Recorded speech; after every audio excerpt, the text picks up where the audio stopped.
Hi hello నమస్తే అండి. Welcome back to Sridevi gardening tips. అందరూ ఎలా ఉన్నారు, ఏం చేస్తున్నారు? ఈరోజు మనం కరివేపాకు మొక్క గురించి చాలా ముఖ్యమైన విషయాలు తెలుసుకోబోతున్నామండి.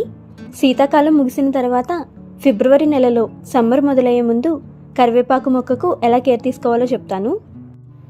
ఫిబ్రవరిలో కరివేపాకు మొక్కకు ప్రూనింగ్ ఎలా చేయాలి, ప్రూనింగ్ తర్వాత మొక్కకు వాటర్తో మిస్టింగ్ ఎందుకు చేయాలి, అలాగే కరివేపాకు మొక్కకు వాటరింగ్ ఎలా ఉండాలి, సన్లైట్ ఎంత అవసరం, కరివేపాకు మొక్క గుబురుగా పెరగాలంటే ఏ ఎరువులు ఇవ్వాలి తెలుసుకుందాం. ఈ వీడియోలో ముఖ్యంగా మీకు కరివేపాకు మొక్క గ్రోత్ని బూస్ట్ చేసే 3 బెస్ట్ నైట్రోజన్ ఎరువులు చూపిస్తాను. 3 ఎరువులు కూడా మొక్కకు మంచి పోషకాలు అందించే ఆర్గానిక్ ద్రావణాలే అండి. ఈ విషయాలన్నీ పూర్తి వివరంగా ఈ వీడియోలో తెలుసుకుందాం. ఇంకా ఆలస్యం చేయకుండా వీడియోలోకి వెళ్ళిపోదాం. Let's get started.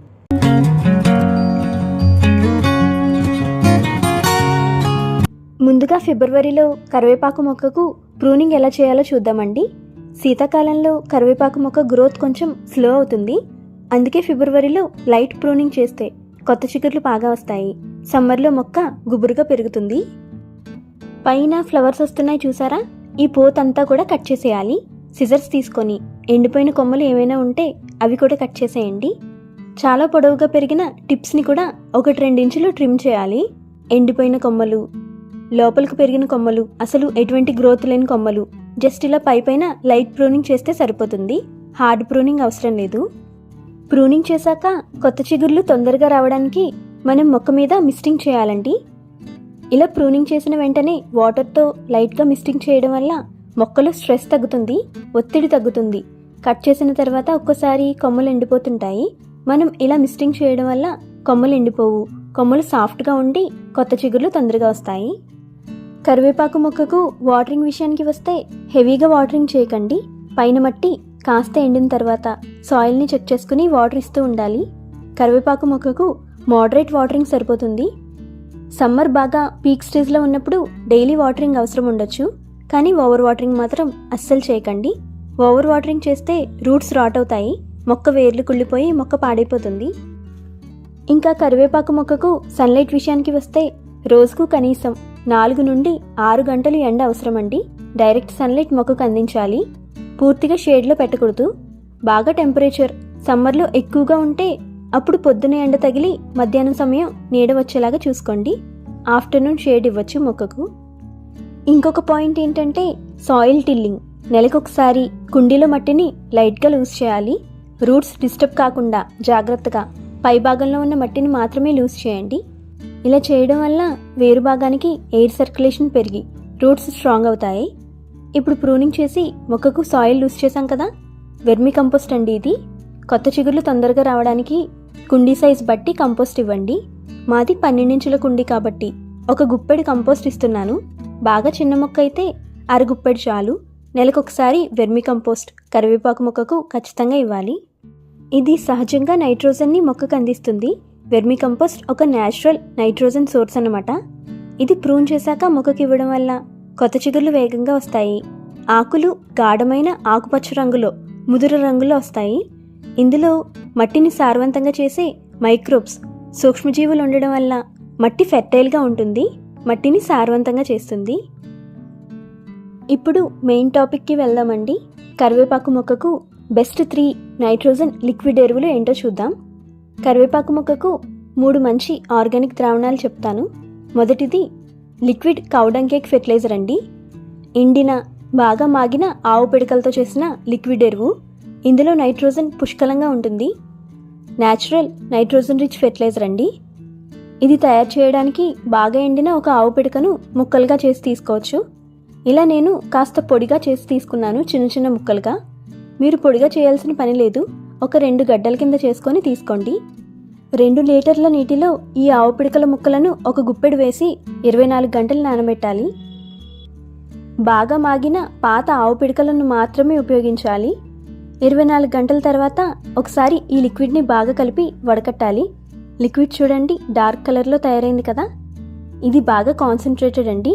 దీన్ని మనం డైల్యూట్ చేయాలి. 1 లీటర్ నీటిలో 1 గ్లాసు ఈ ద్రావణం కలిపి డైల్యూట్ చేయాలి. ఈ విధంగా డైల్యూట్ చేసిన ఫెర్టిలైజర్ని 20 రోజులకు ఒకసారి మనం కరివేపాకు మొక్కకు ఇవ్వాల్సి ఉంటుంది. ఇది ఇవ్వడం వల్ల లీఫ్ గ్రోత్ వేగంగా ఉంటుంది, కొమ్మలు బలంగా వస్తాయి, మొక్క చాలా గుబురుగా పెరుగుతుంది. ఇప్పుడు ఇంకొక ఆర్గానిక్ ద్రావణం చూద్దామండి. వాడిన టీ పొడితో లిక్విడ్ ఎరువు తయారు చేద్దాం. ఇది నేను మా ఇంట్లో టీ చేశాక వచ్చిన టీ పొడిని కలెక్ట్ చేశాను. ఇది శుభ్రంగా కడిగి పెట్టుకున్నాను. ఒక పూట ఎండలో కూడా ఆరబెట్టాను. ఇందులో షుగర్, మిల్క్ లేకుండా చూసుకోండి, బాగా వాష్ చేసుకోండి. దీన్ని మనం 1 లీటర్ నీటిలో 24 గంటల పాటు నానబెట్టాలి.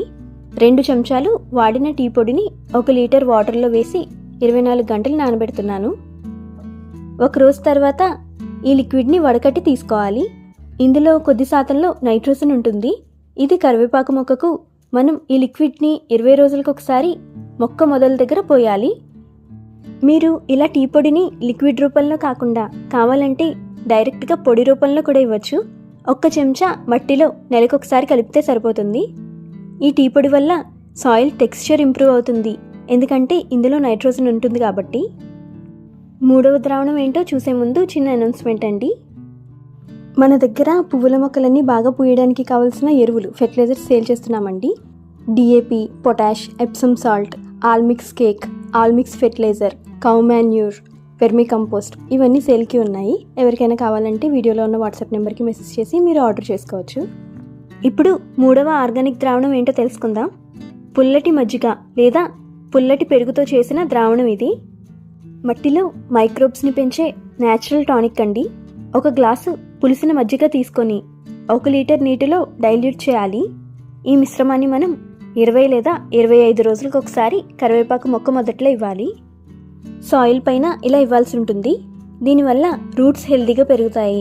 మొక్క వేర్లు మనం ఇచ్చే పోషకాలన్నీ చక్కగా అబ్జర్బ్ చేసుకునే శక్తి పెరుగుతుంది. న్యూట్రియంట్స్ అన్నీ మొక్క బాగా అబ్జర్బ్ చేసుకుంటుంది. ఎందుకంటే ఇది పులిసిన ద్రావణం కాబట్టి ఇందులో కోటాను కోట్ల సూక్ష్మజీవులు, మైక్రోబ్స్ ఉంటాయండి. అవి మట్టిని సారవంతంగా చేస్తాయి. అలాగే ఆకులు కూడా పచ్చగా వస్తాయి ఇది ఇవ్వడం వల్ల. ఇప్పుడు కరివేపాకు మొక్కకు తీసుకోవాల్సిన కొన్ని జాగ్రత్తలు, ముఖ్యమైన జాగ్రత్తలు తెలుసుకుందాం. ఇప్పుడు నేను చూపించిన ఎరువులన్నీ ఒకేసారి కరివేపాకు మొక్కకు ఇవ్వకండి.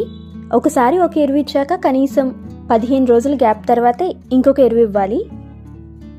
అలాగే మొక్కకు ఓవర్ వాటరింగ్ చేయకండి. ప్రూనింగ్ చేసిన వెంటనే ఈ లిక్విడ్ ద్రావణాలు ఇవ్వకండి. ప్రూనింగ్ చేశాక 3 రోజుల గ్యాప్ తర్వాత ఇవ్వండి. ఈ విధంగా మీరు ఫిబ్రవరిలో కరివేపాకు మొక్కకు ప్రూనింగ్ చేసి సరైన నైట్రోజన్ ఫెర్టిలైజర్స్ ఇస్తే సమ్మర్లో కరివేపాకు మొక్క గుబురుగా పెరుగుతుంది.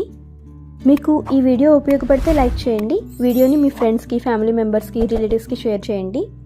మరిన్ని గార్డెనింగ్ టిప్స్ కోసం ఛానల్ని సబ్స్క్రైబ్ చేయడం మర్చిపోవద్దు. Happy gardening, bye.